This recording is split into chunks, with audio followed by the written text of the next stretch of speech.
What's up guys, Tony here from Geek Legion Games, and today I'm here to talk and showcase a 3-color security control deck that I went to my locals and I lost a lot of friends. This deck is a lot of fun to play, but unfortunately it is very toxic. There are 27 options in here, and Avenged Kidmon can literally bring them all back from our graveyard to our deck and then do everything all over again.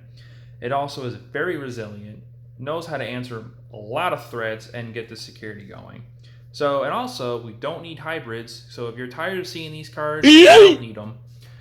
Also, as much as I love Ufani and Susano, you really don't need those either. And Ultimate Flare and Izzy and Joe, it used to be an old security control. You can say goodbye to those. Before we dive into the video and show its madness, be sure to like and subscribe. Helps the channel out a lot. And without further ado, let's dive right on in.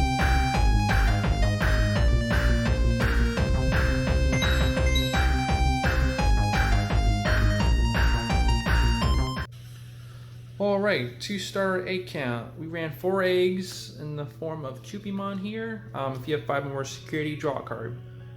Beginning and middle stages of the game, you're going to be beyond 5. I promise you that when you play this deck out. I always had pretty much like 7 to 9 fluctuating there, just because the format's really slow, and you can just, just play all your Mangis, Holy Waves, what have you, just so gain all that recovery. And I'm going to be running the 5th egg here, because there were a couple games where very fast paced, like, you got your Imperial Digimon decks and your Beal Stars, because they can just, play the rookies and just keep swinging in, because that's the way that beats this deck, just hitting you until you can't hit no more. So sometimes that will come up, with low security, you can still draw cards. That's why I kind of wish I had it, but I ran the 4, it was fine, but if you want to run this list, I definitely recommend 5. Now for our rookie lineup, we have 4 Sallys, 3 Promo Patas, and then what should have been a 4th Pata, but we ran Lucamon. I can't tell you enough how this guy saved me a couple games just being in the security alone, and checking off Imperial Digimon for its second check and then winning them the game. So this guy has come up a couple times as a guardian angel, of course, but being that he is quite expensive, if you have the 4 Patamons, you can just run the 4 here. That is completely fine. But if you're an enthusiast as me, if you want to get real cute, take the Salamon out and you can play a second Lucamon here. When we get to our level 6s, we'll tell you why we would be running a second one here. But this would be our rookies. Now going to our level 5s, and this is a clear must for this deck. There's 4 Magna Angis. This guy, like I said in another video, is getting pretty up there. I think he's still hovering between the $45, $50 range. He could have gone up now, but this guy is just super strong for what he can do. For a memory cost of 7, just trigger recovery. Yeah, you can't get any better than that. And what's also good about this card is we're also playing a Jumon. This card can Digivolve on a yellow, so this is our only level 6 that can go up on the Mangis here. She has Retaliation with when Digivolving, trash 3 cards to your deck, and then you may return 1 Digimon from them to your hand.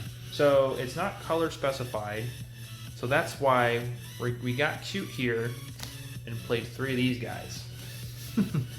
There will come a time when you have 2 in the graveyard just to, try to stall the game and deck out your opponent. And if you are going against hybrid, you're only helping them out.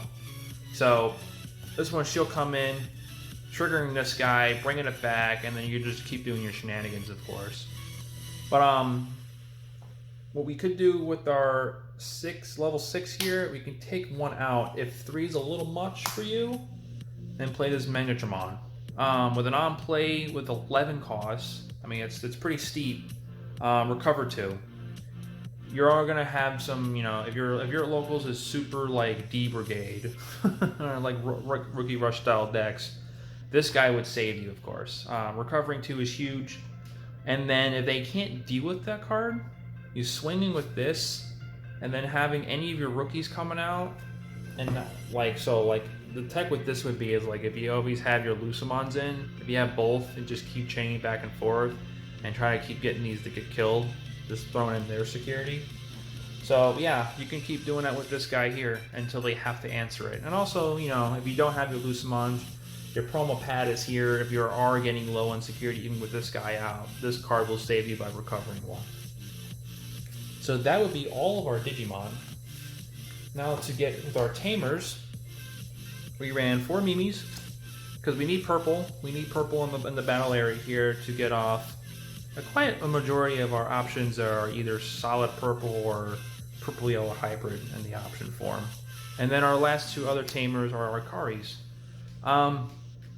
This was a great lineup here, but I can tell you right now, when I was playing, I had these actually come up more than my Mimis, and some games did hurt me where I didn't have a Mimi and I'm sitting in hand with a fistful of purple options. So to fix this problem, I would be running 2 mats. It's also a memory resetter, you know, putting you at 3, but this also can search you out a purple Digimon and an option, and we do have 1 purple Digimon we can try to keep cycling back. So you can do that 2 times with Juno, so you can get Juno effects 3 times for what it can do. So that would be our tamers. Now to get to the many options of what this deck can hold. We'll start off with all of our solid yellows. We're running 1 reinforced memory boost because it is a must. You're playing a security control deck. If you're not playing this card and you're playing something else cute, you're playing it wrong.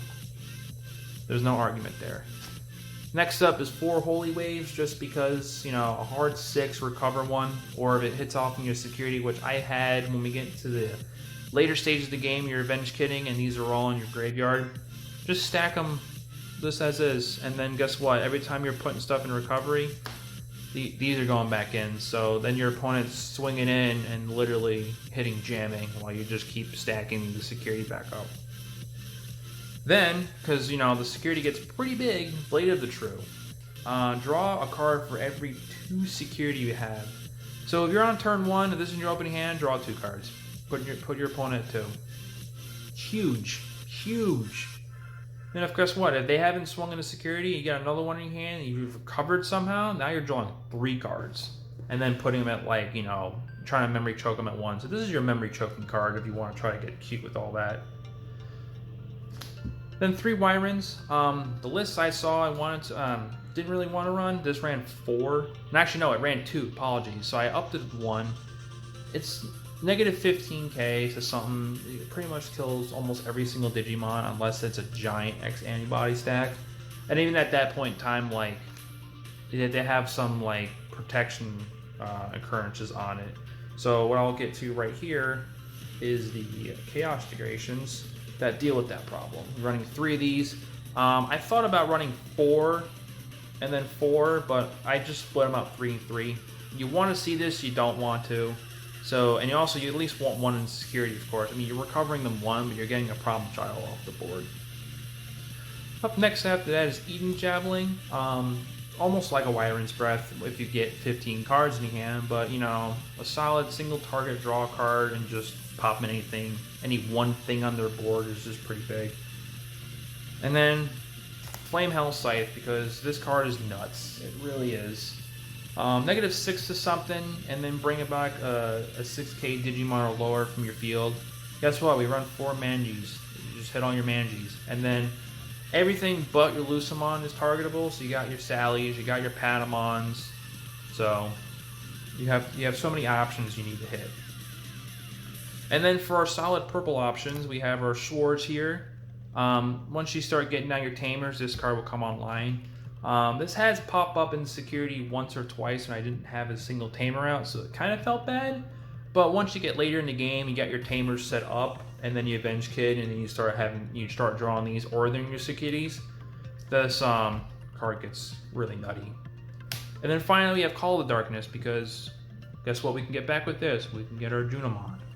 And then, I mean, you're only going to grab 1 purple. We don't have any more purple Digimon, so this is the literally sack a Digimon in the field to get Junimon back. And then you play Junimon on top of your Manji to get your other Digimon back.